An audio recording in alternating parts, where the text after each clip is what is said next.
कार्पण्यदोषोपहतः स्वभावः पृच्छामि त्वां धर्मसम्मूढचेताः यच्छ्रेयः स्यान्निश्चितं ब्रूहि तन्मे शिष्यस्तेऽहं शाधि मां त्वां प्रपन्नम्। इसलिए कायरता रूप दोष से उपहत हुए स्वभाव वाला तथा धर्म के विषय में मोहित चित्त हुआ मैं आपसे पूछता हूं कि जो साधन निश्चित कल्याणकारक हो वो मेरे लिए कहिए, क्योंकि प्रभु मैं आपका शिष्य हूं। दोस्तों, कमजोर क्षणों में हम डर जाते हैं, जिससे कंफ्यूजन का भाव हमारे अंदर आता है। अर्जुन ये मान रहे हैं कि वो कंफ्यूज्ड हैं, कायरता का दोष वो अपने ऊपर ले रहे हैं, और तभी तो ये कहते हैं कि श्री कृष्ण मैं आपका स्टूडेंट हूं, आपको सरेंडर करता हूं, मुझे बताइए कि क्या सही है। दुविधा के समय गुरु ही एकमात्र सहारा होता है दोस्तों, और गुरु के सामने कुछ भी छुपाना नहीं चाहिए। खुलकर अपने हृदय की बात, अपना भय, अपनी शंका, सब कुछ सामने रख देना चाहिए। अगर ऐसा करेंगे तभी तो आपको मार्गदर्शन मिलेगा।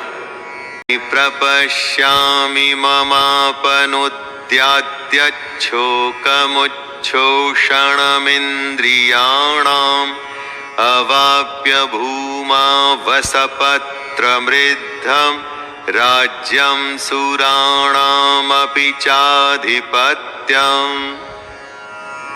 अर्जुन आगे कहते हैं, जीतने पर उन्हें जमीन मिल जाएगी, धन धान्य मिलेगा, नाम होगा, लेकिन इन सब के मिलने के बाद उनका ये दुख कम नहीं होगा जो उन्हें अभी महसूस हो रहा है। यही बात है दोस्तों, जब अपनों का दुख सताता है तो किसी भी तरह का लाभ आराम नहीं देता। संजय उवाच एवमुक्त्वा ऋषिकेशं गुडाकेशः परन्तप न योत्स्य इति गोविन्दम् उक्त्वा तूष्णीं बभूवः। संजय धृतराष्ट्र को बोलते हैं, हे राजन, निद्रा को जीतने वाले अर्जुन अंतर्यामी श्री कृष्ण को फिर से कहते हैं, मैं युद्ध नहीं करूंगा। ये स्पष्ट कहकर चुप हो जाते हैं। यानी निद्रा हमारी नेचुरल आवश्यकता है, इस पर दुनिया में कोई भी विजय नहीं पाया है। लेकिन अर्जुन को ऐसा महान माना जाता था कि उसने निद्रा पर भी विजय प्राप्त कर ली थी। और वो ही अर्जुन निद्रा तो नहीं, अपने मोह, अपने डर और दुख से हारता हुआ दिख रहा है।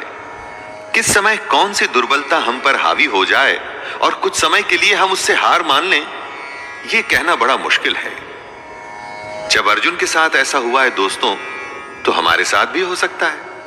लेकिन अर्जुन उस दुर्बलता को जीत के आगे बढ़ा था, और उसी तरह से हमें भी बढ़ना होगा।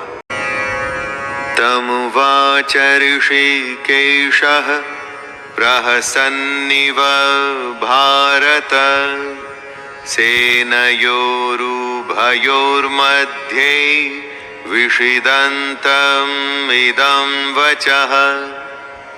धृतराष्ट्र की उत्सुकता बढ़ रही है। स्वाभाविक है कि एक पिता होने के नाते धृतराष्ट्र किसको जिताना चाहते थे, ये तो कहने की आवश्यकता नहीं है। वो युद्ध में भाग नहीं ले सकते थे, लेकिन युद्ध की एक एक बात को जानना चाहते हैं। संजय बताते हैं कि हे भरतवंशी धृतराष्ट्र, दोनों सेनाओं के बीच में शोक करते हुए अर्जुन है, और उसके सामने अंतर्यामी श्री कृष्ण जो अर्जुन को हंसते हुए ये वचन बोल रहे हैं।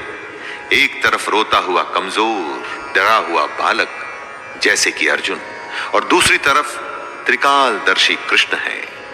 शायद कृष्ण को इसीलिए छलिया भी कहा जाता था। रोते हुए के सामने इस तरह से कौन हंसता है, और कृष्ण हंसते थे क्योंकि उन्हें वो पता था जो किसी को पता नहीं था।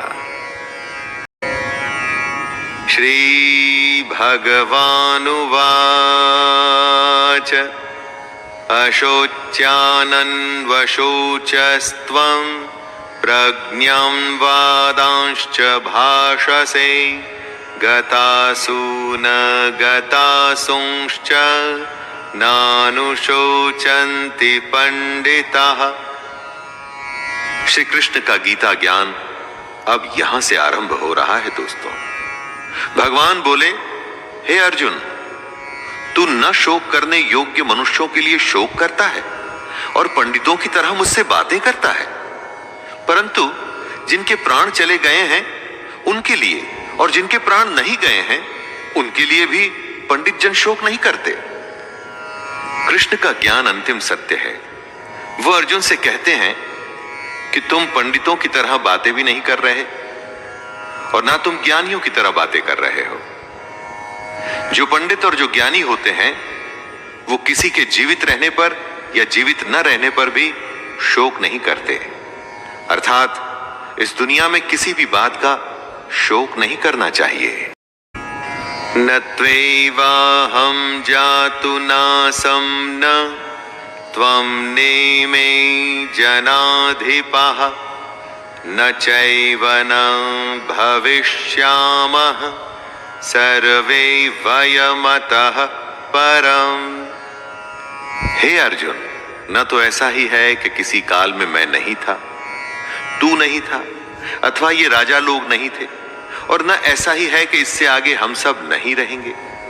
ऐसा कोई समय नहीं था अर्जुन, जब अर्जुन नहीं था, कृष्ण नहीं था, बाकी के राजा नहीं थे। हम आते हैं और जाते हैं, फिर से आते हैं, समय का खेल चलता रहता है। अब ये बात अर्जुन या हमारे जैसे दुनियादारी में फंसे लोगों के लिए समझना या समझाना बहुत मुश्किल है दोस्तों, और इसी वजह से कृष्ण हमें बाहर निकालना चाहते हैं। काल का फेर, जी हां, काल का फेर तो चलता ही रहता है। हर काल में हमारे जैसे, अर्जुन के जैसे और कृष्ण के जैसे लोग होते हैं। आने वाले समय में भी हम तीनों होंगे और ऐसा ही खेल फिर से होगा।